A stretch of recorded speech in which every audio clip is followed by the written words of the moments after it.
ನೀನು ಸಿನಿಮಾಗಳು ಮಾಡಿ ಲಾಸ್ ಆಗಿ 6 ಕೋಟಿ ಸಾಲ ಮಾಡ್ಕೊಂಡ್ರೆ ಅದಕ್ಕೆ ದರ್ಶನ್ ಹೆಸರು ಯಾಕೆ ದುರುಪಯೋಗ ಪಡಿಸು. ಒಳ್ಳೆ ಹುಡುಗನೂ ಅಲ್ಲ, ಕೆಟ್ಟ ಹುಡುಗನೂ ಅಲ್ಲ, ಕೆಟ್ಟ ಅಂಕಲ್ ನೀವು.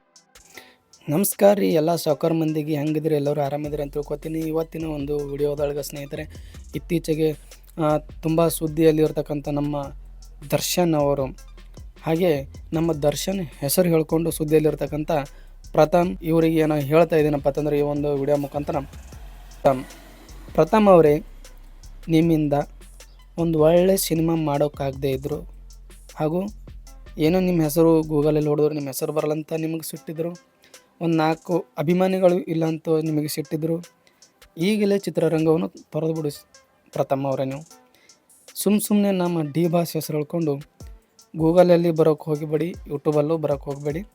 ತಾಕತ್ತಿದ್ರೆ ನಿಮ್ಮ ಸ್ವಂತ ಹೆಸರು ಹೇಳ್ಕೊಂಡು ನಿಮ್ಮ ಸ್ವಂತ ಫಿಲ್ಮ್ ಮಾಡಿ ಒಂದು ಸಾಧನೆ ಮಾಡಿ ಬೆಳೀರಪ್ಪ.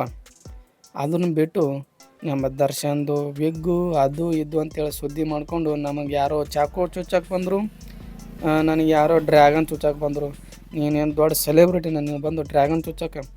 ಇನ್ನೂ ಹೊರತಕ್ಕೂ ಯಾವ ಹೀರೋಗೂ ಕರ್ನಾಟಕದಲ್ಲಿ ಹೀರೋಗೂ ಒಬ್ಬ ಸಣ್ಣ ಆರ್ಟಿಸ್ಟ್ಗೂ ಕೂಡ ಇಂಥ ಒಂದು ಕೇಸ್ ಆಗಿಲ್ಲ.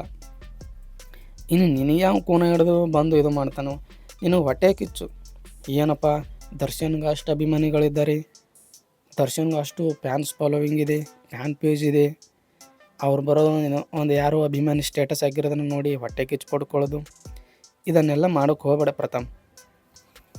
ನಿಂದು ಯಾವುದೋ ಒಂದು ಪಿಕ್ಚರ್ ಬರ್ತಿದೆ ಮುಂದೆ, ಅದಕ್ಕೆ ಈ ಥರ ದರ್ಶನ್ ಅವರ ಹೆಸರು ಹೇಳಿದ್ರೆ ಫೇಮಸ್ ಆಗಿಬಿಡ್ತೀನಿ ಅಂತೇಳಿ ನಿನಗೆ ಒಂದು ಭ್ರಮೆ ಹಿಡಿದು ಬಿಟ್ಟದೆ. ಯಾಕಂದ್ರೆ ದರ್ಶನ್ ಅಷ್ಟೊಂದು ಫೇಮಸ್ ಅಂತ ನಿನಗೂ ಗೊತ್ತು, ಹೌದಲ್ಲ? ಅದೇನೋ ಅಂತಾರೆ, ಕೈಲಾಗ್ದವನು ಏನಪ್ಪ ಅಂತಂದ್ರೆ ಇನ್ನೊಬ್ರಿಗೆ ಅಪಪ್ರಚಾರ ಮಾಡ್ಕೊಂಡು ತಿರುಗಾಡ್ತಾನಂತ. ಅವ್ನು ಕೈಲಾಗ್ದವನು ಹಾಗೆ ಮಾಡ್ತಾನೆ, ಅಪಪ್ರಚಾರ ಮಾಡೋದನ್ನೇ ಮಾಡ್ತಾನೆ, ಮತ್ತೇನು ಮಾಡ್ತಾನೆ? ಕೈಲಾಗದವನ ಕೊನೆಯ ಅಸ್ತ್ರ ಅಪಪ್ರಚಾರ ಮಾಡೋದು. ನಿನಗೆ ಎಷ್ಟು ಹೊಟ್ಟೆ ಕಿಚ್ಚಿದಪ್ಪ ದರ್ಶನ್ ಮೇಲೆ, ದರ್ಶನ್ ಸರ್ ಮೇಲೆ, ಡಿ ಬಾಸ್ ಮೇಲೆ.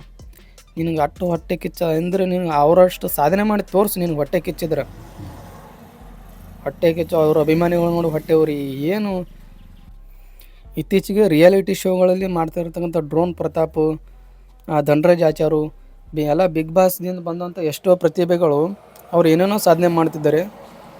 ಅದನ್ನು ನೋಡಿ ಕೂಡ ನಿನಗೆ ಹೊಟ್ಟೆ ಅವ್ರಿ. ನಾನು ಏನೂ ಮಾಡ್ತಾ ಇಲ್ವಲ್ಲಪ್ಪ, ಒಳ್ಳೆ ಹುಡುಗ ಅಲ್ಲಪ್ಪ ನೀನು, ಕೆಟ್ಟ ಹುಡುಗಪ್ಪ ನೀನು. ಒಳ್ಳೆ ಹುಡುಗ ನೀ ಅಂಕಲ್ ಇದೆ, ಕೆಟ್ಟ ಅಂಕಲ್ ನೀನು.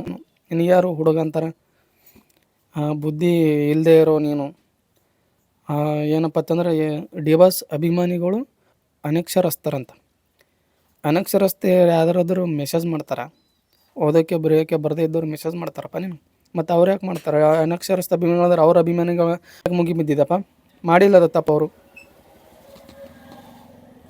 ಏನೋ ಒಂದು ಹೇಳ್ಬಿಡೋದು ಸುಮ್ಮನೆ, ಏನೋ ಅಪಪ್ರಚಾರ ಮಾಡೋದು. ಸಾಕು ಬಿಡಪ್ಪ, ನೀನು ದರ್ಶನ್ ಹೆಸರು ಹೇಳ್ಕೊಂಡು ಎಷ್ಟು ಬೆಳಿತೀಯ, ಸಾಕಿಷ್ಟು. ನೀನು ಸಿನಿಮಾಗಳು ಮಾಡಿ ಲಾಸ್ ಆಗಿ 6 ಕೋಟಿ ಸಾಲ ಮಾಡ್ಕೊಂಡ್ರೆ ಅದಕ್ಕೆ ದರ್ಶನ್ ಹೆಸರು ಯಾಕೆ ದುರುಪಯೋಗ ಪಡಿಸ್ಕೋತಪ್ಪ ನೀನು?